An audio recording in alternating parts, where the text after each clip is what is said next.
Let's see the question. X और Y partners हैं जो कि 3:1 में अपने प्रॉफिट शेयरिंग करते हैं।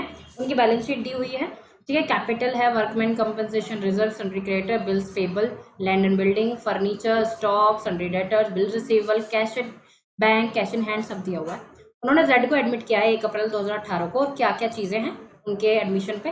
Goodwill is to be valued at 1 lakh. Goodwill जो है फर्म की 1 लाख है। Stock furniture to be reduce by 10%, ठीक है।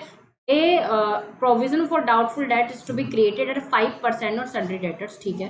The value of land and building to be appreciated by 20%. Z pays 50,000 as his capital 1/5 share in the future profit.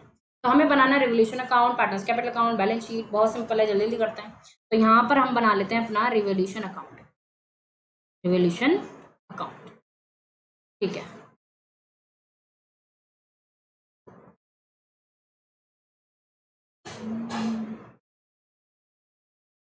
Colour change कर लेते हैं, okay. तो फर्स्ट है stock and furniture to be reduce by 10%। तो यहाँ पर 2 stock, 2 furniture. 10% के हिसाब से रिड्यूस करना है। फर्नीचर है हमारा 5,000 का, तो 500 आ गया। स्टॉक है हमारा 1 लाख का, तो कितना हो जाएगा 10%? 10,000, ठीक है। उसके बाद प्रोविजन बनाना है 5% का सन्ड्री डेटर्स पे। तो बैड डेट्स का प्रोविजन बनाना है कितना? 5% का सन्ड्री डेटर्स पे। 80,000 का 5% कितना हो जाएगा? 4,000, ठीक है, डन है।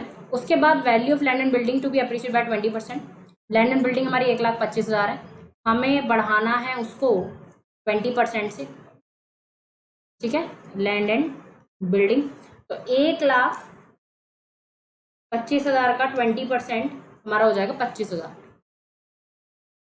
ठीक है। ये हो गया, ओके। तो बाकी तो रिवोल्यूशन में कुछ होगा नहीं, तो अब देख लेते हैं क्या होता है, प्रॉफिट होता है, लॉस होता है। तो इधर है हमारा 19,000, सॉरी 14,500, और इधर हमारा 25,000। तो हमारा जो प्रॉफिट आ जाएगा वो इधर आ जाएगा टू प्रॉफिट। प्रॉफिट किसको चला जाएगा? एक्स और वाई को चला जाएगा। तो प्रॉफिट हमारा कितना आया है? 25,000 माइनस 10,000 माइनस 4,000 माइनस 500, हमारा 10,500 हमारा आ गया प्रॉफिट। 10,500 को 3:1 में डिवाइड करेंगे तो आएगा 10,500 इंटू 3 डिवाइड बाई 4। तो ये हमारा आएगा 7,875 और फिर आएगा 2,625, ठीक है। तो ये तो रिवोल्यूशन हो गया। रिवोल्यूशन में तो कोई भी ऐसा इसमें कुछ इशू था ही नहीं, ईजी था ये क्वेश्चन, ठीक है, ओके। नेक्स्ट पे चलते हैं। अब हम बनाते हैं अपना partners capital account, partners capital account, okay. यहाँ पर हम लिखते हैं पर्टिकुलर्स, ठीक है, A B C, फिर पर्टिकुलर्स A B और C, ठीक है। सबसे पहले हम जो A B की जो बैलेंसेस दी हों वो लिख लेते हैं बाय बैलेंस BD। तो A और B की जो कैपिटल दी हुई है वो दी हुई है हमें 1,50,000 और 80,000, ठीक है। C जो लेकर आया है उसको मैं बैंक में डाल देती हूँ। C लेकर आया 50,000 अपनी कैपिटल, ओके। 50,000 अपनी कैपिटल वो लेकर आया है, ठीक है। WCR दिया हुआ है जिसको old partners old profit sharing ratio में ले लेंगे, यानी 20,000 को 3:1 में ले लेंगे, यानी 15,000 और 5,000, ठीक है। रिवोल्यूशन का प्रॉफिट है वो ले लेंगे, बाय रिवोल्यूशन का प्रॉफिट 7,875 और 2,625। अब क्या बचता है? अब बचता है हमारा क्या? अब बचता है हमारा जो है गुडविल, ठीक है। गुडविल है 1 लाख और जेड का हिस्सा इसमें कितना कितना हो जाएगा? 20,000। 1/5 शेयर के लिए है ना, तो 20,000 इसमें किसकी है? जेड की गुडविल है, ठीक है। तो हम डायरेक्ट क्या कर देते हैं? बाय सीज, अच्छा मैंने सी लिख दिया, XYZ है ना, ओ XYZ है, तो जेड्स करंट अकाउंट, ठीक है। जेड्स करंट अकाउंट कितना है? दोनों को सेक्रीफाइजिंग रेशियो में देंगे, और सेक्रीफाइजिंग रेशियो के बारे में कुछ नहीं कहा गया है, तो हमारा 3:1 ही क्या हो जाएगा? सेक्रीफाइजिंग रेशियो हो जाएगा। तो 20,000 की कैपिटल को हम लोग डिस्ट्रीब्यूट कर देंगे 15,000 और 5,000, ठीक है, डन है। उसके बाद इधर कुछ दिया हुआ है? इधर तो कुछ नहीं, बस अब हमें क्या निकालना है? अपने बैलेंसेस निकालने हैं। चलिए बैलेंस निकालते हैं।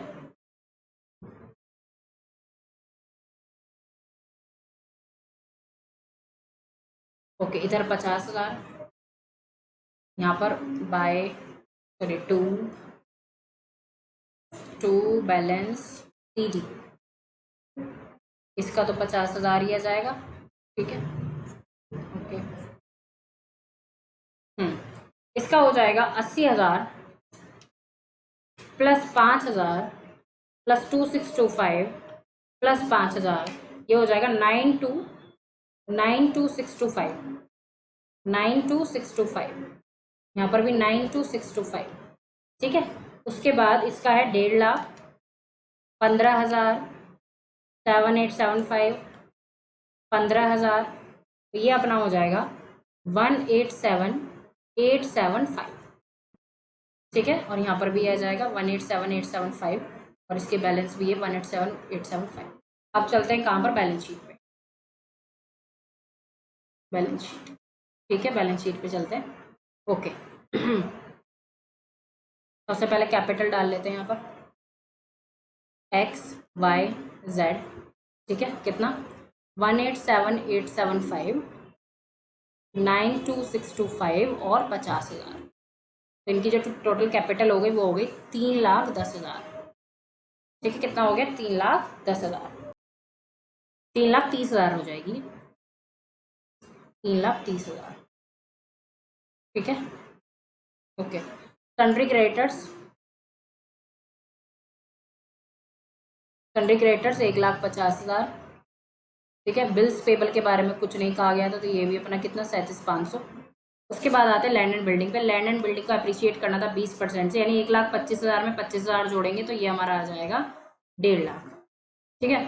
फर्नीचर हमें रिड्यूस करना था, तो ये हो जाएगा अपना 4500, ठीक है। स्टॉक अपना भी रिड्यूस करना था 10% से, तो ये हो जाएगा अपना 90,000, ठीक है। सन्ड्री डेटर्स पे हमें प्रोविज़न बनाना था 5% से, तो उसको घटाएंगे। सन्ड्री डेटर्स हमारे कितने थे, 80,000 के थे, उस पर हमने प्रोविज़न बनाया, प्रोविज़न फॉर बैड डेट्स कितने का, 4,000 का, तो ये हमारा आ जाएगा 76,000, ठीक है।